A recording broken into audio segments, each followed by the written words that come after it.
savait que l'amour seul ne suffisait pas à changer un système enraciné dans des siècles de tradition. Consciente du danger, Amina prit une décision douloureuse. Elle savait que son amour pour Rachid ne pourrait qu'apporter du trouble au sein du royaume. Alors, une nuit, sous le voile du crépuscule, elle décida de quitter le royaume en silence, laissant derrière elle une lettre pleine d'amour, mais de résignation. Elle espérait que son départ préserverait la paix, même si cela brisait le cœur de Rachid. Cependant, alors qu'elle traversait la frontière du royaume, Amina fut capturée par des soldats du royaume des Khoïkas, des ennemis jurés du prince Rachid et de son peuple. Les Khoïkas, connus pour leur cruauté, avaient longtemps cherché à s'emparer des terres du royaume de Rachid. Ils savaient que la griotte était précieuse, non seulement pour son rôle culturel, mais aussi à cause de son lien avec le prince. Lorsqu'il apprit la nouvelle, Rachid fut dévasté. L'amour de sa vie, celle qui portait les récits de son peuple, était entre les mains de leur pire ennemi. Brûlant de colère et d'amour, le prince Rachid, après avoir consulté son père le roi, prit une décision audacieuse. Attaquer le royaume des Khoïkas, malgré les conseils de prudence des anciens et de ses généraux.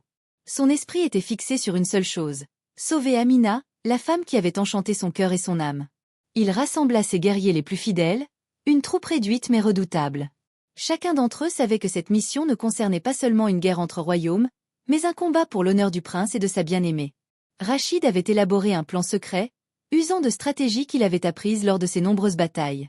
Il savait que les Khoïkas avaient un point faible: leur forteresse, bien que solidement gardée, était vulnérable à une attaque de nuit, lorsque les patrouilles étaient relâchées. Sous le couvert de la lune, Rachid et ses hommes avancèrent silencieusement à travers la forêt dense qui séparait les deux royaumes. Le vent murmurait à travers les arbres, comme pour leur rappeler les chants de Kimba qui résonnaient encore dans leur esprit.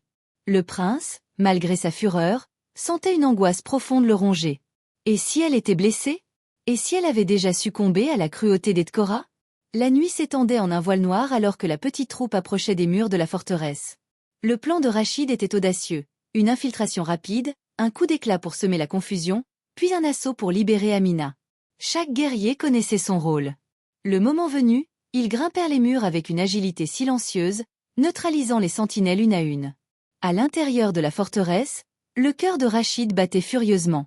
Il savait que Amina devait être retenue dans les cachots sombres, en dessous de la salle du trône. Avec la même détermination qu'il avait en tant que guerrier, il guida ses hommes vers les sous-sols de la forteresse. Mais à leur arrivée, ils se retrouvèrent face à un contingent de soldats Khoïkas qui les attendaient, comme s'ils avaient anticipé l'attaque. Une trahison? Rachid n'eut pas le temps de s'interroger, car déjà les lames des ennemis scintillaient dans la pénombre. Le prince combattit avec une force presque surnaturelle, chaque coup d'épée marqué par la rage et l'amour.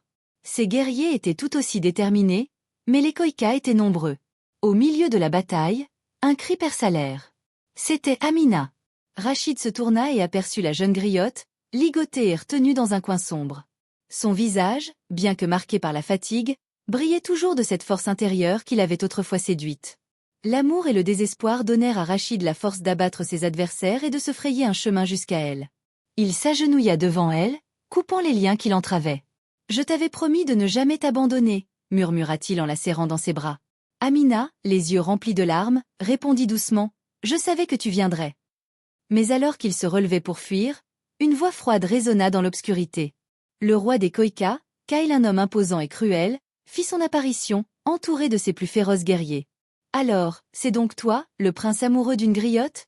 dit-il avec un sourire venimeux. « Ton amour t'a conduit tout droit à ta perte. » Rachid se plaça devant Amina, prêt à combattre jusqu'à la mort, mais avant qu'il ne puisse attaquer, le roi Kyle leva la main. « Je te propose un marché, prince. Combattons, toi et moi, en duel. Si tu gagnes, tu peux repartir avec ta griotte. Mais si tu perds, elle restera ici à jamais, et ton royaume tombera sous ma domination. » Rachid accepta sans hésiter. Le combat fut intense, chaque coup porté avec la force de la vie et de l'honneur en jeu. Les deux hommes se battaient avec férocité, mais Rachid, alimenté par l'amour et le désir de protéger Amina, parvint finalement à terrasser le roi Kyle avec un coup d'épée décisif. Le silence tomba. Les soldats Khoïkas, voyant leur roi vaincu, baissèrent les armes. Rachid, blessé mais victorieux, prit Amina par la main et quitta la forteresse avec ses hommes. Le prince avait gagné, non seulement la liberté de son amour, mais aussi la paix entre les deux royaumes. En rentrant chez eux, Rachid et Amina étaient conscients que leur amour allait encore devoir affronter des obstacles, mais ils savaient désormais que, ensemble, ils pouvaient surmonter les épreuves les plus difficiles. À son arrivée au palais royal, les médecins s'aperçurent rapidement de la gravité de sa blessure qui était profonde, et Rachid avait perdu beaucoup de sang. Il était faible, pâle, et sa respiration devenait irrégulière. Un des médecins prit la parole, son ton grave et alarmé. Il a perdu trop de sang. Si nous ne faisons rien rapidement, il ne survivra pas. Il a besoin d'une transfusion sanguine. La famille de Rachid, encore sous le choc de sa victoire et de sa blessure, fit immédiatement passer un appel à tous les habitants du royaume, demandant du sang compatible. Les guérisseurs du palais testèrent tous ceux qui se présentèrent, mais aucun ne correspondait. Le groupe sanguin de Rachid était rare, et les espoirs commençaient à s'effondrer.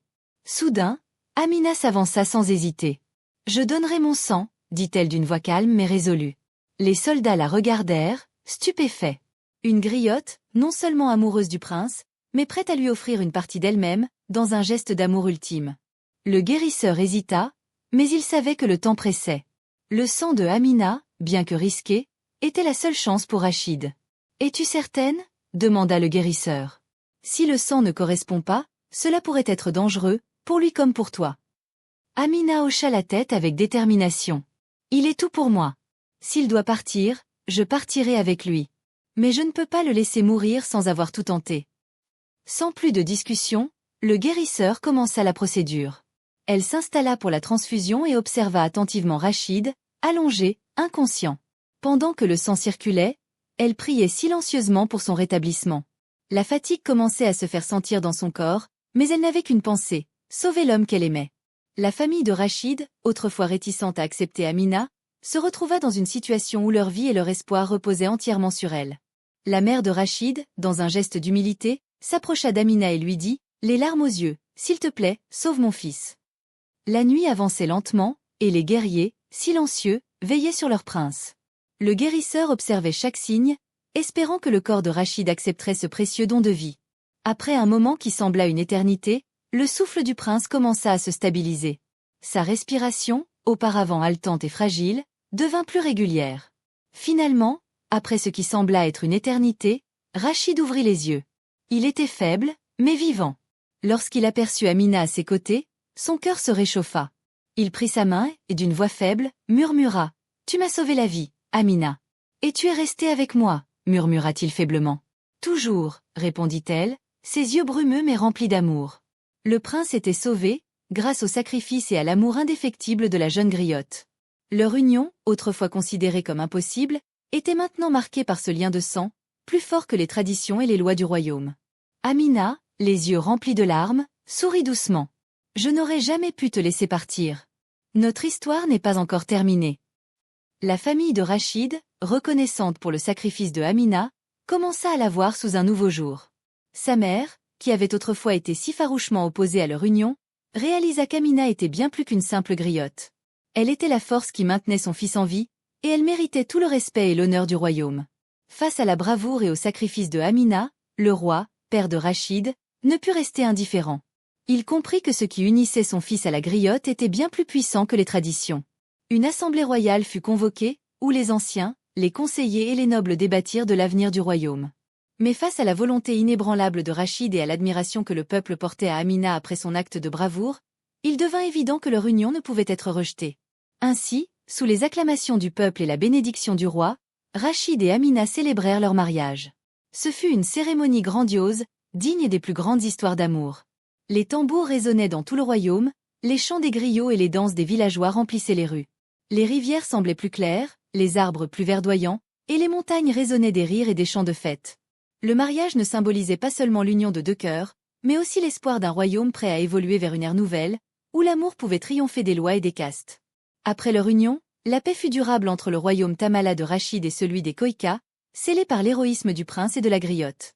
Cette paix permit au jeune couple de régner avec sagesse et harmonie, renforçant les liens entre les différentes classes sociales du royaume et favorisant l'égalité et la justice. Et ainsi, le prince Rachid et Amina vécurent heureux, entourés de leurs enfants, unis pour toujours par ce lien d'amour et de sang qui avait su traverser les pires épreuves.